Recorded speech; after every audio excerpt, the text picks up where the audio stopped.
بسم اللہ الرحمن الرحیم۔ السلام علیکم ورحمۃ اللہ۔ بوسہ لینے کا بہانہ۔ الحریق المختوم، یہ ہے کتاب کا نام جہاں سے یہ تحریر لی۔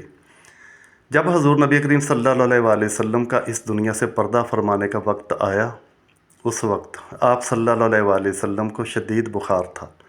آپ صلی اللہ علیہ وآلہ وسلم نے حضرت بلال رضی اللہ تعالیٰ عنہ کو حکم دیا کہ مدینہ میں اعلان کر دو کہ جس کسی کا حق مجھ پر ہو وہ مسجد نبوی میں آ کر اپنا حق لے لے۔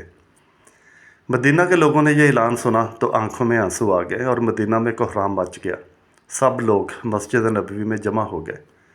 صحابہ کرام رضی اللہ تعالیٰ عنہم کی آنکھوں میں آنسو تھے، دل بے چین اور بے قرار تھے۔ پھر نبی کریم صلی اللہ علیہ وآلہ وسلم تشریف لائے۔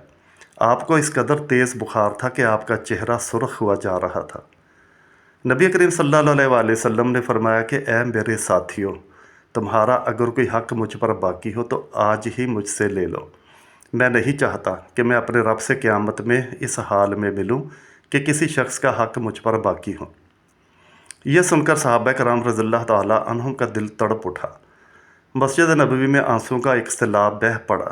صحابہ کرام رو رہے تھے لیکن زبانیں خاموش تھیں کہ اب ہمارے آقا صلی اللہ علیہ وآلہ وسلم ہمارا ساتھ چھوڑ رہے ہیں۔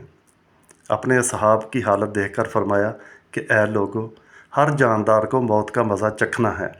میں جس مقصد کے تحت اس دنیا میں آیا تھا وہ پورا ہو گیا۔ ہم لوگ کل قیامت میں ملیں گے۔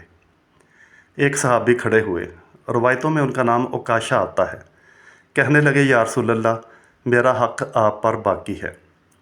جب آپ جنگ احد کے لیے تشریف لے جا رہے تھے تو آپ کا کوڑا میری پشت پر لگ گیا تھا، میں اس کا بدلہ چاہتا ہوں۔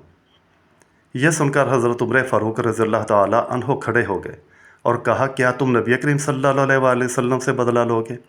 کیا تم دیکھتے نہیں کہ آپ بیمار ہیں؟ اگر بدلہ لینا ہی چاہتے ہو تو مجھے کوڑا مار لو، لیکن نبی کریم صلی اللہ علیہ وآلہ وسلم سے بدلہ نہ لو۔ یہ سن کر آپ صلی اللہ علیہ وآلہ وسلم نے فرمایا کہ اے عمر، اسے بدلہ لینے دو، یہ اس کا حق ہے۔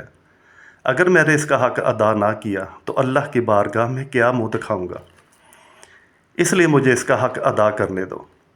آپ صلی اللہ علیہ وآلہ وسلم نے کوڑا منگوایا اور حضرت عکاشہ رضی اللہ تعالیٰ عنہ کو دیا اور کہا کہ تم مجھے کوڑا مار کر اپنا بدلہ پورا کر لو۔ صحابہ کرام رضی اللہ تعالیٰ عنہم یہ منظر دیکھ کر بے تحاشا رو رہے تھے۔ حضرت عکاشہ نے کہا اے اللہ کے رسول، میری ننگی پیٹھ پر آپ کا کوڑا لگا تھا۔ یہ سن کر آپ صلی اللہ علیہ وآلہ وسلم نے اپنا کرتا مبارک اتار دیا اور کہا کہ لو، تم میری پشت پر کوڑے مار لو۔ حضرت عکاشہ نے جب آپ کی پشت مبارک کو دیکھا تو کوڑا چھوڑ کر جلدی سے آپ کی پشت مبارک کو چوم لیا اور کہا کہ یا رسول اللہ صلی اللہ علیہ وآلہ وسلم، میری کیا مجال کہ میں آپ کو کوڑا ماروں۔ میں تو یہ چاہتا تھا کہ آپ کی مبارک پشت پر لگی مہر نبوت کو چوم کر جنت کا حقدار بن جاؤں۔ یہ سن کر آپ صلی اللہ علیہ وآلہ وسلم مسکرائے اور فرمایا کہ تم نے جنت واجب کر لی۔ سبحان اللہ۔